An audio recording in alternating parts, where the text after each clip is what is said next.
The government and the police have covered up a major tea attack in Manchester. You will not see anything about this in the mainstream media, something that I think we ought to be incredibly shocked by. In this video, I'm going to explain what the Manchester attack was. I'm going to give you all of the details about it, and then perhaps we should chat for a little moment or two about the fact that no media outlet has run this, and the courts are denying that this is actually an attack. Well, if the courts deny it, the police deny it, the media denies it, Andy Burnham denies it, and everybody denies it, then is it true that it actually happened? Well, you listen to this and I will try to persuade you. Hello everyone, this is Andre Walker. 65% of you are watching but not subscribing. Please do subscribe below. It really helps.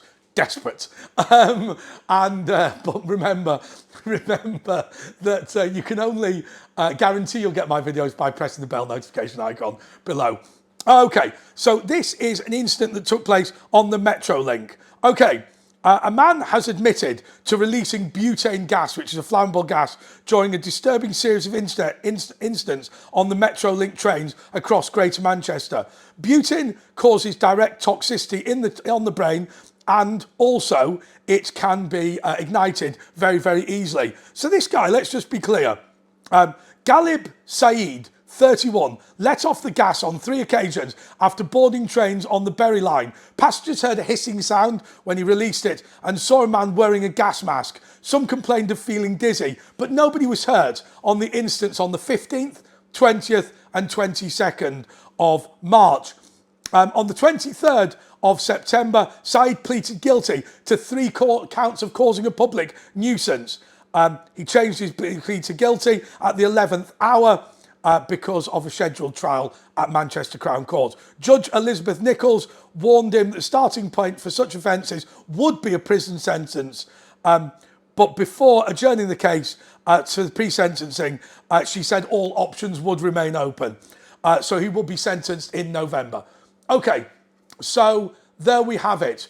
What do you think took place? Do you think that he was causing a public nuisance? Or do you think that actually this was a would-be terrorist, puts on a gas mask, releases a noxious substance on 3 separate occasions, and people on the train start to feel dizzy? The reality is he was experimenting. He believed that his attack would be much more serious than it actually was. The fact that nobody was hurt is not a miracle, because obviously it's only butane. But I think that it's very clear that this person was doing something that I think was going to cause potentially, was on the lead up to a tea attack. What worries me is this. Constantly in our society, we have people written off as mentally ill. We have people written off as causing a public nuisance. We have people written off as joking or fooling around, when it's very clear that's not what they're doing. I mean, when you have people who get arrested, they sit them down and they go, right, what are you doing? And they go, I am committing a terrorist attack because I support the Islamic State. The press release immediately goes out going, it was a mental health incident. You know, when you saw, and I don't mean to be awful to people, but when you heard that somebody had attacked a train in Manchester, even if you'd known it was put down as a public nuisance, you would say, I would ask you to guess his name, right? And Ghalid Saeed, right? You know what? It would have been the sort of name you'd have guessed, because a lot of this is linked to international situations. Now, let me just make a point here about the difference between the IRA, the Islamic State, and what takes place now. So, when the IRA first began its campaign, it was very easy to infiltrate it, because what would happen is they'd all meet up, they'd go to their barracks and all that sort of thing, and the British state and the Irish state could infiltrate. Then the Army Council came up with a concept called the cell structure. And the idea of the cell structure was this, that if in this room now there were a T cell operating, the people in the flat next door, even if they were also T cells, would not know that we were that. So they were all self-contained, and the only people who knew where all these groups were the head of the Army Council, who was obviously in Belfast. So that's quite hard to penetrate unless you get people on the Army Council who are grasses.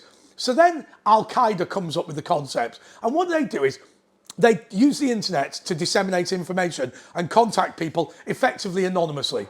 So now the innovation of Al-Qaeda is this, that the cells, not even the central command of Al-Qaeda, know who the cells are. So literally, Osama bin Laden could be living next door to a cell and he wouldn't know it was a cell. The Islamic State's innovation is to say the only way that you can penetrate the communications of the cell is if the cell has more than one person. So now the end to the lone wolf. So obviously the weakness is that they can't work together. The reason I make all this point very simply is this. Nowadays, what the Islamic State have attempted to do is make it much harder to track people who are T's. The reason why is because they're on their own and they're going to attempt low-tech attacks. If I disseminate to every person in Britain, hey, what you need to do is buy a carving knife or a kitchen knife and stab people in the street, it's very hard then for the security services to work out who is a dreamer, i.e. an Islamic nationalist but non-dangerous, and somebody who is actually going to commit a crime. And that's what's happening. And so the barrier to entry means that these lone wolf, low-tech but low competency T offences will be much more common. Ghalid Saeed is a terrorist. There is no doubt in my mind, but he's not going to be convicted of that because there is the Neil Basuization of British policing, which is to say that Neil Basu from the Metropolitan Police was absolutely desperate to ensure that we didn't believe there was a problem with Islamic terrorism, even in the face of all evidence. And he did two things.